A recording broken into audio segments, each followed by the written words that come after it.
अस्सलामुअलैकुम। खबरें चलेंगी लगातार मगर तेज से सरिशों पर नजर मगर दूसरे जाविये से। मैं हूं मरियम खान और आप देख रहे हैं पाकिस्तान नामा। यहाँ पर बात होगी पाकिस्तान के अवाम की। हम पहुँचाएंगे आपकी आवाज़ इक़्तिदार के ऐवानों तक। अवामी मसाइल की बात होगी, अदालतों की खबर आपको देंगे, जुर्म दास्तान, शहर शहर गांव गांव का अहवाल, खेल के मैदान में क्या कुछ हो रहा है और मौसम का हाल बताने वाले क्या कहते हैं, ये भी आपको बताएंगे। और बात करेंगे आज की बड़ी और अहम तरीन खबरों के हवाले से। तो सबसे पहले आज बात की जाएगी वज़ीर आज़म की अपोजिशन को मुज़ाकरात की दावत दी गई है। और इसके अलावा बात की जाएगी पंजाब में यंग डॉक्टर्स की जानिब से हड़ताल अभी तक जारी है और उन मुतालबात भी वहीं के वहीं हैं। और बिजली के हवाले से बात करेंगे, गर्मी में बिजली की लोड शेडिंग से आवाम को मुश्किलात का सामना करना पड़ रहा है। तो आगे बढ़ते हुए बात करते हैं, वज़ीर आज़म शहबाज शरीफ ने अपोजिशन को मुज़ाकरात की दावत दे दी। अपोजिशन लीडर उमर अयूब ने वज़ीर आज़म की दावत को मुस्तरद कर दिया और कहा कि जब तक बानी पीटीआई जेल से बाहर नहीं आते हुकूमत से कोई बात नहीं होगी। बताएं आपको, वज़ीर आज़म शहबाज शरीफ ने अपोजिशन को मुज़ाकरात की दावत दे दी है और अपोजिशन लीडर उमर अयूब ने वज़ीर आज़म की दावत को मुस्तरद कर दिया। तारिक अजीज़ नुमाइंदा खसूसी हमारे साथ मौजूद है, उनसे जानते हैं। तारिक अजीज़, अपोजिशन की जानिब से दावत को मुस्तरद कर दिया गया मुज़ाकरात की, जो कि वज़ीर आज़म की जानिब से की गई थी, क्या अब अपडेट है इसमें? पाकिस्तान की सियासत में एक बहुत बड़ी पेशवा सामने आई है। वज़ीर आज़म पाकिस्तान शहबाज शरीफ ने कौमी असम्बली में खिताब के दौरान अपोजिशन को मुज़ाकरात की दावत दी गई। ऐसे कबल शहबाज शरीफ अपनी सीट से नशिस्त से उठ के अपोजिशन बेंचों पर गए। उन्होंने वहाँ पे अपोजिशन लीडर उमर अयूब से मुलाकात की, असद कैसर से मुलाकात की। उसके बाद उन्होंने अपनी तकरीर में कहा कि MQM को अगर कोई तकालीफ हैं, उनके मसाइल हैं, तो आए मिल के बैठते हैं, बात करते हैं। हमारा जो एजेंडा है वो वन पॉइंट एजेंडा है, मिसाक मुशियत है। उसके जवाब में जो अपोजिशन लीडर ने जो भी तकरीर की असम्बली में, ताहम PTI की तरफ से कोई मस्बत पेशरफ नहीं हुई। उमर अयूब ने इस पेशकश को मुस्तरद करते हुए कहा है कि जब तक उनका वज़ीर आज़म, उनका कहने का मतलब था कि जब तक इमरान खान वापस नहीं आएंगे जेल से, हुकूमत से किसी किस्म की बात नहीं होगी। वज़ीर आज़म पाकिस्तान शहबाज शरीफ ने ऐसे कबल MQM के लोगों से मुलाकात की, उनके मुतालबात को जो है उनको हल करने की यकीन दहानी कराई और बजट के ऊपर जो MQM के तहफ़्फ़ुज़ात हैं उनको जो है दूर करने की भी यकीन दहानी कराई है। वज़ीर आज़म पाकिस्तान आज इसके कबल उन्होंने 2 इजलास किए हैं। एक जो उन्होंने सनतों की बहाली के ऊपर किया है, उसमें सबसे बड़ी पेशरफ्त ये है कि चीन से पाकिस्तान की सनतें की मुंतकिली के ऊपर जो है उन्होंने काम तेज़ करने की हिदायत दी है। और पेट्रोलियम डिवीजन के ऊपर एक इजलास हुआ है अहम, तो उसके भी प्राइम मिनिस्टर ने कहा है कि इस मुल्क में तवानाई की जो है बहरान के हल के लिए मुतबादिल ज़राए जो हैं वो लाए जाएंगे, उसके लिए थाई कौल मनसूबे के ऊपर। इसके अलावा भी उन्होंने कहा कि जो मुतबादिल ज़राए हो सकते हैं उन पर जल्द से जल्द काम किया जाए और मुल्क को तवानाई के बहरान से निकाला जाए और सनतों को किया जो है सनतें चलाई जाएँ, जिससे पाकिस्तान की एक्सपोर्ट बढ़ेगी और पाकिस्तान अब माशी तौर पर अपने पाँव पर खड़ा होगा। जी ठीक है तारिक अजीज़, बहुत शुक्रिया। पंजाब के सरकारी अस्पतालों में यंग डॉक्टर्स एसोसिएशन की हड़ताल 12वें रोज भी जारी है। YDN ने अस्पतालों की OPD सर्विसेज का में काम बंद करके रखा हुआ है। हड़ताल के बायस मरीजों को शदीद मुश्किलात का सामना करना पड़ रहा है। YD और हुकूमत के दरमियान मुज़ाकरात पर डेडलॉक बरकरार है। बात कर लेते हैं लाहौर से हमारे नुमाइंदे मोहसिन अलवी से। मोहसिन अलवी, 12वें रोज भी हड़ताल जारी है YDA की जानिब से। अब जो मुतालबात इनके रखे गए हैं, हुकूमत का इस बारे में क्या मौक़िफ़ और हड़ताल कब तक जारी रहेगी? आज बिल्कुल लाहौर समेत पंजाब के मुख्तलिफ सरकारी अस्पतालों के अंदर यंग डॉक्टर्स एसोसिएशन की जानिब से हड़ताल जारी है। आज हड़ताल का 12वां रोज़ है। यंग डॉक्टर्स ने पंजाब भर के अस्पतालों की OPD सर्विसेज को मुकम्मल तौर पर बंद रखा हुआ है, जिसकी वजह से मरीज़ों को शदीद मुश्किलात का सामना करना पड़ रहा है। न सिर्फ लाहौर बल्कि दूर दराज इलाकों से सफ़र करके लाहौर आने वाले मरीज़ों को भी बगैर तिबी मुआयने के वापस जाना पड़ता है। शदीद गर्म मौसम के अंदर जो मरीज़ अस्पताल चेकअप के लिए आते हैं, यहाँ पर आकर उनको पता चलता है कि यहाँ पर OPD सर्विसेज बंद हैं, तो मरीज़ों की मुश्किलात और भी बढ़ जाती हैं। कुछ मरीज़ ऐसे हैं जो एक से दूसरे से तीसरे अस्पताल जाते हैं, लेकिन तमाम अस्पतालों के अंदर OPD सर्विसेज बंद होने की वजह से उनको मायूसी का सामना करना पड़ता है। मरीज़ जो हैं इस सारे सिनेरियो के अंदर मुश्किलात का शिकार हैं। YDA अपने मुतालबात मनवाए बगैर हड़ताल ख़त्म करने के लिए तैयार नहीं है। YDA का मुतालबा है कि सेक्रेटरी हेल्थ को उनके ओहदे से हटाया जाए, रीवैम्पिंग के मामलात की तहकीकात की जाएँ, साहिवाल वाक़े के ऊपर वज़ीर आला पंजाब मुआफ़ी मांगे, गिरफ्तार तिबी अमले और डॉक्टरों को रिहा किया जाए। YDA की जानिब से फिर OPD सर्विसेज को बंद करवा दिया जाता है, जिसकी वजह से मरीज़ों को मुश्किलात का सामना है। मुख्तलिफ अस्पतालों के अंदर पुलिस की मौजूदगी में पर्ची तो बनाई गई, लेकिन चेकअप के लिए डॉक्टर मौजूद नहीं है। तभी जो मरीज़ है उनका यही कहना है कि हुकूमत इस मामले का नोटिस ले। दुनिया में कहीं भी सेहत की सहूलियात मुअत्तल नहीं की जाती और इस मामले का हल निकाला जाए ताकि आम आदमी, आम मरीज़ जो है उसकी मुश्किलात कम हो सकें। ठीक है मोहसिन अलवी, बहुत शुक्रिया। फैसलाबाद का रुख करते हैं तो फैसलाबाद में भी यंग डॉक्टर्स एसोसिएशन की सरकारी अस्पतालों में हड़ताल जारी है। इंतजामिया ने एलाइड अस्पताल 1 की ओपीडी को मरीजों के लिए फाइल कर दिया है। तमाम शोबों में सीनियर डॉक्टर्स की ड्यूटियां भी लगा दी गई हैं। मरीजों का चेकअप शुरू हो चुका है। इस हवाले से हमारे नुमाइंदे Shaukat Wattoo, vice chancellor Faisalabad medical university professor doctor Zafar Chaudhry के साथ ही मौजूद हैं। हम मज़ीद तफसीलात शौकत वटू से जानते हैं। जी शौकत वटू, बताइएगा। बिल्कुल, वाईडीए की जानब से जारी हड़ताल को ख़त्म करवाने के लिए फैसलाबाद मेडिकल यूनिवर्सिटी और अलाइड अस्पताल 1 की जो इंतज़ामिया है वो मुतहर्रक हो गई है और आज फैसलाबाद अलाइड अस्पताल 1 की जो ओपीडी है उसको मुकम्मल तौर पर फ़ाल करवा दिया गया है। पर्ची काउंटर फ़ाल हैं। तमाम शोबों में जो सीनियर डॉक्टर्स हैं उनकी ड्यूटियाँ लगा दी गई हैं और मरीज़ों का जो चेकअप है वो सुबह से ही जारी है। इस वक्त हमारे साथ मौजूद हैं फैसलाबाद मेडिकल यूनिवर्सिटी के vice chancellor professor doctor Zafar Chaudhry. हम उनसे जानते हैं। कोई हड़ताल नहीं है, उनका एहतजाज है। हड़ताल करने की कोशिश की गई थी। देखें, अपने मुतालबात को मनवाने या उनको पेश करने का ये बहुत गलत तरीका है कि आप अवामुन नास को तकलीफ़ दें। इनका क्या कसूर है? अगर उनके कोई मुतालबात हैं तो वो जाके पेश करें, वहाँ जाके धरना दें जहाँ पे उनके मुतालबात मंजूर होने हैं। यहाँ धरना दे के अवामुन नास जो इतनी दूर से आते हैं इलाज करवाने के लिए, इन्हें तकलीफ़ देना कोई मुनासिब है? ये डॉक्टरी के पेशे की तौहीन है।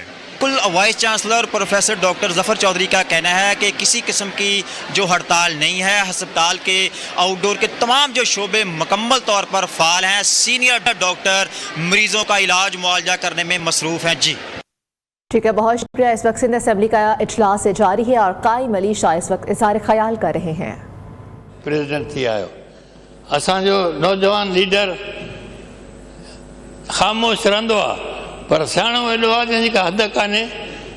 हे पुछंदा कंदा आहिनि पाण खां अलाए कहिड़ी मूव कंदो उते असेंबली में चेयरमैन साहब, जो हैरत में पइजी वञनि माण्हू। ऐं इहो ई कमु जेको अध्यक्ष ने ॿुधायो त जेको फॉरेन मिनिस्ट्री में भुट्टे साहब कमु हो हुन सां भेट न आहे, पर उन जहिड़ो ई चाइना खे कीअं वठी आयो नाराज़ी। चाइना खे वठी आयो हिते जेका नाराज़ आहे ऐं ॿिया वॾा वॾा मुल्क उन्हनि एक ब्रेक शामिल करेंगे।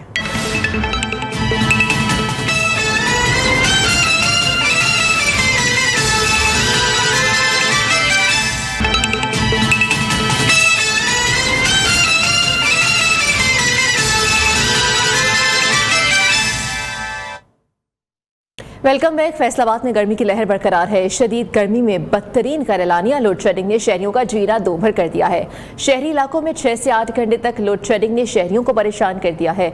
मज़ीद तफसीलात जानते हैं वकास शहराज से। वकास शहराज, क्या सूरत हाल है लोड शेडिंग की? आज भी को अगर बात की जाए फैसलाबाद में मौसम के हवाले से, फैसलाबाद का मौसम इंतहाई गर्म हो चुका है। दर्जा हरारत जो है वो 43 से 44 सेंटीग्रेड तक जा पहुंचा है, लेकिन जो फील किया जा रहा है 46 से 47 फील किया जा रहा है और शदीद गर्मी की लहर बरकरार है। हब्स है और उस तरफ जो है गैर इलानिया लोड शेडिंग का सिलसिला भी जारी है। 1 घंटे के बाद 1 घंटा लाइट जो है बंद हो जाती है, जिसकी वजह से शहरियों की मुश्किलात जो है बढ़ती ही चली जा रही है। इस वक्त भी अगर बात की जाए शहरी इलाकों में 6 से 7 घंटे तक जो है गैर इलानिया लोड शेडिंग हो रही है और देहाती इलाकों में 10 से 12 घंटे तक लोड शेडिंग हो रही है, जिसकी वजह से शहरियों की मुश्किलात जो है वो बढ़ती ही चली जा रही हैं। अगर बात की जाए घरों में बच्चे जो है वो बुलबुला उठते हैं क्योंकि इस कदर शदीद गर्मी में घरों में बैठना दुश्वार हो जाता है, कारोबारी ज़िंदगी जो है मुतासर हो जाती है। और इस वक्त सनती शहर फैसलाबाद में जो है कारोबारी ज़िंदगी भी शदीद मुतासर है। मजदूर तबका इंतहाई परेशान है। उनका कहना है कि लोड शेडिंग का दौरानिया बढ़ते ही चला जा रहा है, लेकिन हुकूमत की जानब से कोई ऐसे इकदाम नहीं किए जा रहे कि लोड शेडिंग को कम किया जाए। एक तरफ शदीद गर्मी है, दूसरी तरफ शदीद लोड शेडिंग गैर इलानी लोड शेडिंग हो रही है, जिसकी वजह से उनकी मुश्किलात जो है बढ़ती ही चली जा रही है। अहल-ओ-क़ौम से मुतालबा किया जा रहा है कि लोड शेडिंग का दौरानिया जो है वो कम किया जाए ताकि शहरी की मुश्किलात कम हो सकें। जी ठीक है, बहुत शुक्रिया। सिंध असेंबली का इजलास इस वक्त जारी है, आपको बराह रास्त लिए चलते हैं। इंप्रेशन आया मुझे, कैसे आया मैं उन्हीं के जो तमाम जो उन्होंने तकरीर की है, मैं बस उनकी बातें ही कोट करूंगा, कोशिश करूंगा कि तमाम बातें उसी तरह कम्युनिकेट की जाएं। उन्होंने पहली बात की थी कि हुकूमत टैक्स में बड़े लोगों को लाने में नाकाम रही है।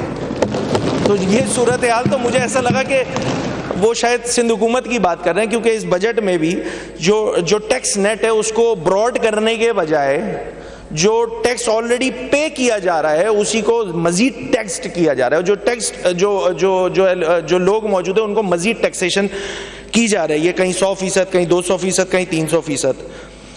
दूसरा इंपॉर्टेंट पॉइंट जो बिलावल भुट्टो जरदारी साहब ने अपनी तकरीर में कहा वो ये था कि अपोजिशन की तजावीज़ शामिल करना मुआशी और सियासी जीत होगी। इसका मतलब ये हुआ कि शायद वो मुआशी और सियासी जीत सिंध में हासिल नहीं की गई है क्योंकि यहाँ पर अपोजिशन की तजावीज़ को खातिर में नहीं लाया गया सिंध हुकूमत की तरफ से। एक और बात, हम आम आदमी को महसूलात की मद में रिलीफ देने में अब तक नाकाम रहे हैं। ये सिंध की भी सूरत हाल ऐसा ही है स्पीकर साहब। फिर आगे बढ़ के वो वज़ीर आज़म से एक इल्तमास करते, तो मैं इसको थोड़ा सा चेंज कर देता हूं उनके स्टेटमेंट को। मैं वज़ीर आज़म की जगह यहां पे रिप्लेस कर देता हूं वज़ीर आला। वज़ीर आला सिंध से इल्तमास है कि बड़ी बड़ी लॉबीज़ का मुकाबला करने के लिए कदम उठाएं। भाई यहाँ पे भी जितने भी बड़े बड़े लॉबीज़ जो सिंध में मौजूद हैं, चाहे वो शहरी सिंध हो, कराची से कश्मीर तक चले जाएं, वो तो ऐसा लगता है उनको छूट मिली हुई है टैक्सेशन की मद में, उनको छूट। यहाँ जो बड़े बड़े जो यहाँ महल्लात बनाए हुए हैं, चाहे वो शहरी सिंध हो चाहे वो दही सिंध हो, सूबाई हुकूमत उनका मुकाबला करने के लिए, कदम उठाने के लिए अभी तक तो तैयार नहीं हुई है। एक और बात बिलावल भुट्टो जरदारी साहब ने कही वो ये कि अफसोस हर बजट में इनडायरेक्ट टैक्स पर जोर दिया जाता है। तो मैंने ऐसा ही नंबर्स निकाले 2018, 19, 20, 21, 22 और फिर उन्होंने आगे एक और बात कही कि इस बजट में 70 से 80% इनडायरेक्ट टैक्सेस हैं। तो मैंने सिंध का इनडायरेक्ट टैक्स का बजट निकाला कि कितनी टैक्सेशन करते हैं सिंध हुकूमत इनडायरेक्ट टैक्सेस की मद में, तो वो 85%, 72%, 94%, 91%, 87%। तो मुझे ऐसा लग रहा था कि ये बिल्कुल सिंध के बारे में ये तमाम बातें कर रहे हैं जो चेयरमैन बिलावल भुट्टो जरदारी साहब ने कल कौमी असेंबली में कही। एक और बात कही उन्होंने और बड़ी इंपॉर्टेंट बात है और मैं उससे बिल्कुल तमामी बातों से एग्री करता हूँ। आगे मैं बढ़ता हूँ कि हमसे मशवरा किया जाता तो मुस्बत तजावीज़ देते। स्पीकर साहब, प्री बजट इस पॉइंट ऑफ ऑर्डर पे मुझे याद है कि हमारे मेंबर सूबाई असेंबली हैं, साबिर भाई हैं, ताहा भाई हैं, दोनों ने इस बात पे इस पॉइंट ऑफ ऑर्डर पे बात की थी कि प्री बजट डिस्कशन अगर हो जाती तो वो ज़्यादा बेहतर अंदाज से चीज़ें हम कैरी कर रहे होते और जो हमारी इन्वॉल्वमेंट या हमारे मशवरे थे वो अगर इस बजट में इनकॉर्पोरेट हो जाते तो शायद बेहतर अंदाज से हम इस बजट को ले रहे होते। आगे चलते हैं। 2-3 इंपॉर्टेंट बात उन्होंने कही, मैं इकट्ठा उसको कह देता हूँ। बिलावल साहब ने ये फरमाया कि उम्मीद है माहौलियाती तब्दीली के मसले को संजीदगी से लेंगे। अब स्पीकर साहब, मैं इस माहौलियाती तब्दीली पे मैं डिटेल डिस्कशन बाद में करूँगा। और फिर उन्होंने आगे एक और बात कही कि आने वाली नस्लें हमसे पूछेंगी कि आपने माहौलियाती तब्दीली के लिए क्या किया और क्या किया सिंध हुकूमत ने, ये मैं आपको आगे चल के बताऊँगा। माहौलियाती तब्दीली आने वाली नस्लों का मसला है। ये सीरियसनेस बता रही है लीडरशिप की कि वो कितना कंसर्न रखते हैं इस माहौलियाती तब्दीली को लेकर और सिंध हुकूमत इस पे क्या काम कर रही है मैंने जैसे बता दिया कि मैं आगे चल के बताऊंगा। एक और इम्पॉर्टेंट बात और उसके बाद मैं आगे बढ़ूंगा। उन्होंने कहा कि इस्लामाबाद में बैठे सरकारी बाबू ज़मीनी हक़ाइक़ से आगाह नहीं। भाई हमारा भी यही रोना है जो यहाँ पे सरकारी, एक तो बैड गवर्नेंस को अगर हम टारगेट कर रहे होते हैं हुकूमत की तो उसमें सियासी यकीनी तौर पे जो मिनिस्टर्स हैं या जो अवामी नुमाइंदे हैं जिनके पास पोर्टफोलियो मौजूद होता है, लोकल गवर्नमेंट है, हेल्थ है, एजुकेशन है, दीगर चीज़ें हैं, उसके साथ साथ जो ये ब्यूरोक्रेसी यहाँ पे बैठी हुई है उनका भी लेना देना कोई नहीं होता स्पीकर साहब, क्योंकि 5 साल बाद अवामी लोगों ने आवाम के पास जाना होता है और उनसे जवाबदेही हो रही होती है। ये सरकारी बाबू तो इनको तो वोट नहीं लेना होता, ये तो 30-30 साल के लिए आते हैं। तो बात ये है कि मुझे ये सारी तकरीर जो मैंने आपको कोट की है बिलावल साहब की, ऐन उस तरह मुझे लग रहा है कि ये सारे मसले जो उन्होंने इस्लामाबाद में कौमी असम्बली में बतलाए, ऐन वही मसले खुद सिंध हुकूमत जो है वो सारे काम करने में बुरी तरह नाकाम हुई है।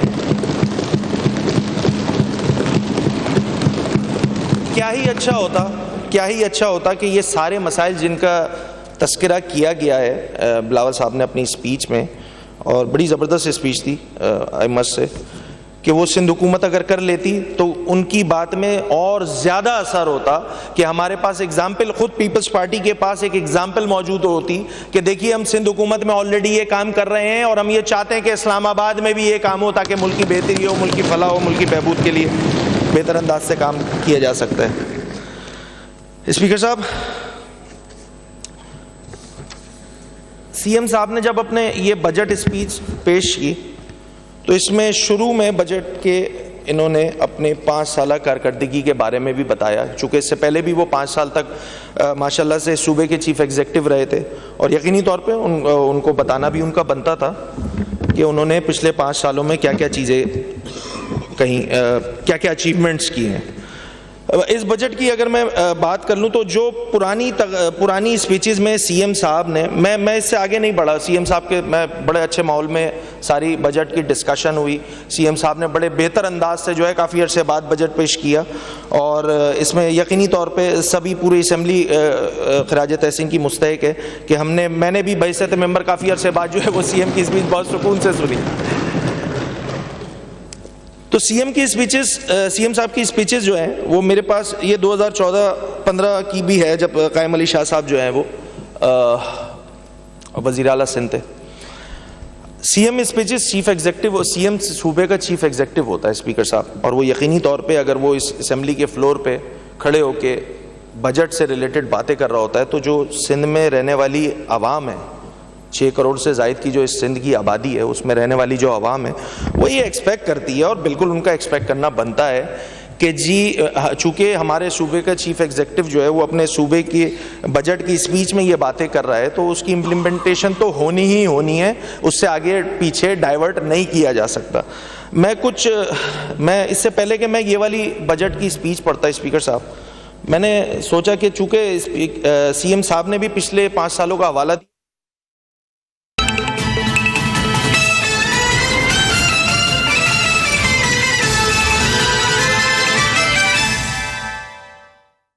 Welcome back. पंजाब के सरकारी महकमों में नई गाड़ियों की खरीदारी के लिए पॉलिसी वज़ा कर ली गई है। पहले से मौजूद दर्जनों गाड़ियों के बावजूद अब नई गाड़ियों की खरीदारी पर अफसरान को मुकम्मल वजाहत देना होगी।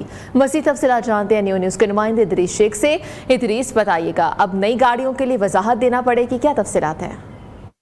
पंजाब के सरकारी महकमों की जानिब से तरक्याती मनसूबों की आड़ में नई गाड़ियों की खरीदारी के हवाले से जो है इस सिलसिले में रोक दिया गया है। पंजाब के तमाम तर सरकारी महकमों को पाबंद कर दिया गया है कि नई गाड़ियों की खरीदारी जो है इस सिलसिले में हतमी फैसला सूबाई तरक्याती वर्किंग पार्टी करेगी। इस सिलसिले में सरकारी महकमों को नई गाड़ियों की खरीदारी से कबल जो है महकमे के पास मौजूद तमाम तर गाड़ियों की तफसीलात फराहम करना होगी। इसके साथ साथ सूबाई तरक्याती वर्किंग पार्टी जो इजलास है वो इस सिलसिले में इजलास पहले से मौजूद गाड़ियों की जाँच के बाद नई गाड़ियों की खरीदारी की इस सिलसिले में जो है मंजूरी देगा और सूबाई तरक्याती वर्किंग पार्टी इजलास जो है वो अब सरकारी महकमों की जानिब से नए तरक्याती मनसूबों की आड़ में नई गाड़ियों की खरीदारी के हवाले से जो है जो गैर ज़रूरी गाड़ियाँ होंगी उनसे मुतलिक जो महकमों की तमाम तर तजावीज़ मुस्तरद कर दी जाएंगी और इंतहाई जो ज़रूरी गाड़ियाँ हैं वो खरीदी जाएंगी। ठीक है इदरीस, बहुत शुक्रिया अपडेट करने के लिए। यहाँ पर एक ब्रेक शामिल करते हैं।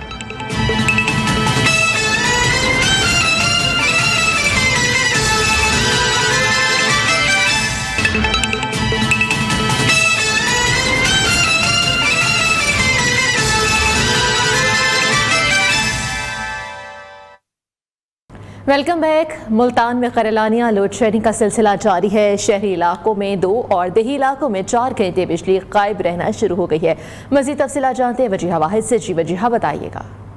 जी बिल्कुल, मुल्तान में भी जो गैर अलानिया लोड शेडिंग है उसका सिलसिला जारी है। मुल्तान शहर में 2 घंटे जबकि देही इलाकों में तकरीबन 4 घंटे बिजली जो है वो गायब रहती है। मेरे साथ शहरी मौजूद है, उनसे सवाल जानते हैं। 1 घंटे से 2 घंटे बाद दोपहर को जाती है जो गर्म टाइम होता है और बिजली के बिल बहुत ज़्यादा हैं। 30,000 रुपये बिल आया हुआ है 200 यूनिट। बिजली का बिल मैडम ये आ रहा है कि मैं ये आपको दिखा रहा हूँ, 100 यूनिट है मेरा, ये 100 यूनिट और बिल आ रहा है 8,000 रुपया। अब क्या करें यहाँ? उनका कहना है कि जो लोड शेडिंग का दौरान है वो इतना नहीं है, मगर जो बिजली की बढ़ती हुई कीमतें उसकी वजह से शहरी जो है वो बेहद परेशान है। जबकि शहरियों का हुकूमत से मुतालबा है कि हुकूमत इस बात पर तवज्जो दे, जो बिजली की कीमतें उसमें कमी करे ताकि गरीब आवाम को रिलीफ मिल सके। जी ठीक है, बहुत शुक्रिया। जीमेल और दीगर गूगल सर्विसेज के लिए एआई पर मबनी जेमिनाई सिस्टम मुतारिफ करवा दिए गए हैं। गूगल की जानिब से आर्टिफिशियल इंटेलिजेंस पर मबनी जेमिनाई सिस्टम को जीमेल, गूगल डैश और साथ में शीट्स जैसी सर्विसेज का हिस्सा बनाया गया है। जीमेल के लिए एआई असिस्टेंट भी मुतारिफ करवा दिया गया है। गूगल सर्विसेज के लिए जेमिनाई 1.5 प्रो मॉडल इस्तेमाल किया जाएगा, जो कि साइड पैनल में छुपा होगा। जेमिनाई मॉडल से सार्फिन मुख्तलिफ सवालात पूछ सकेंगे। सार्फिन जीमेल में एआई टूल को ईमेल थ्रेड्स के तजर्बे के लिए इस्तेमाल कर सकेंगे और समरी में मखसूस निकात हाईलाइट किए जाएंगे। यहाँ पर एक ब्रेक शामिल करेंगे।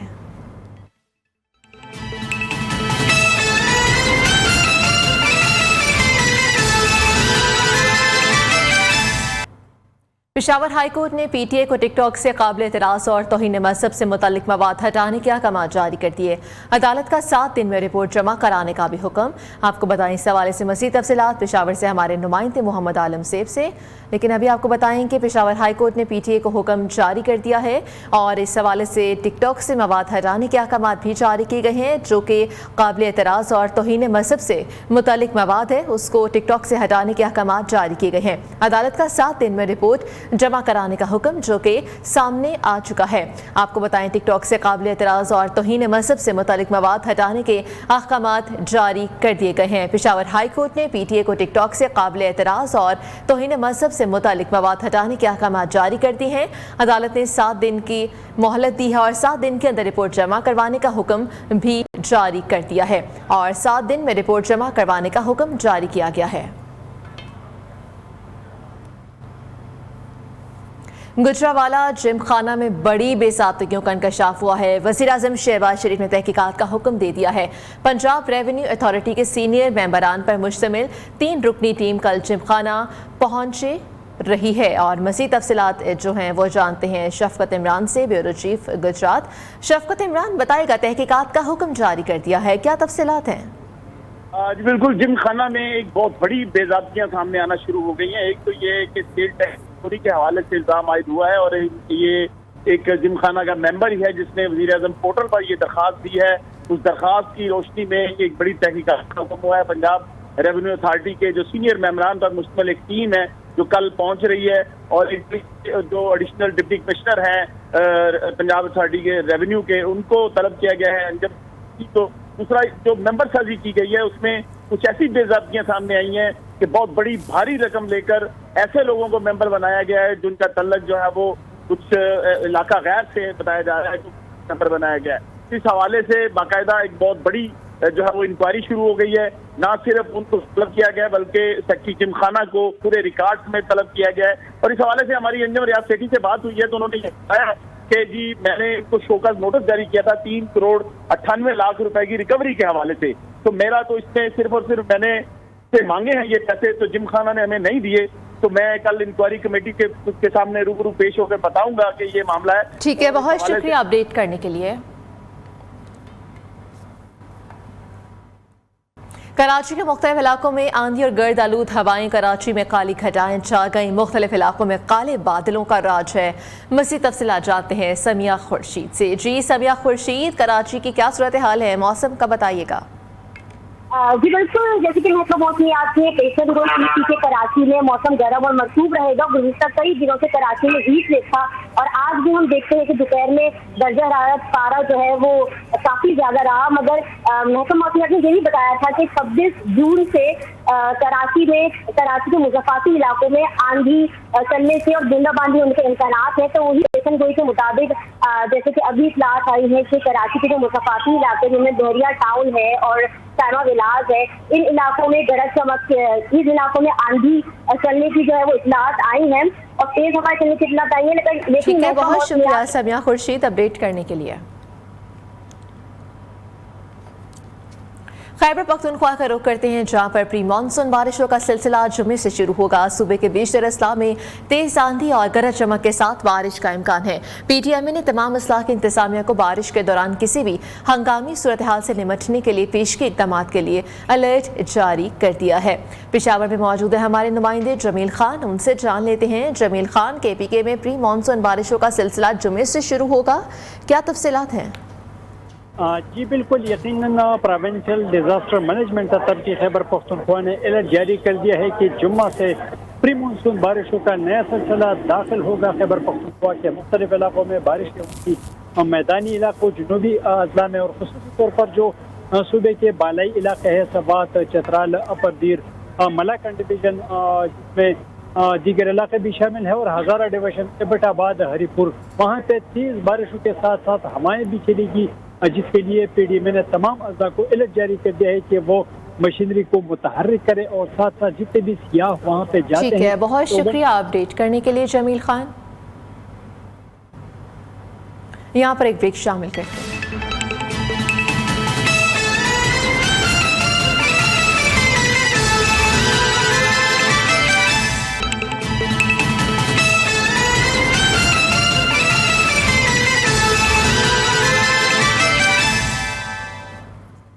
पंजाब असेंबली ने फाइनेंस बिल 2024-25 मंजूर कर लिया। फाइनेंस बिल 2024-25 सूबाई वजीर खजाना मुश्तबा शजाउर रहमान ने पेश किया था। मज़ीद तफसीलात जानते हैं उमर दराज से। उमर दराज बताएगा, फाइनेंस बिल 2024-25 मंजूर कर लिया गया है, क्या तफसीलात हैं? जी बिल्कुल, पंजाब असेंबली में फिनांस बिल 2024-2025 जो है वो कसरत राय से मंजूर कर लिया गया है।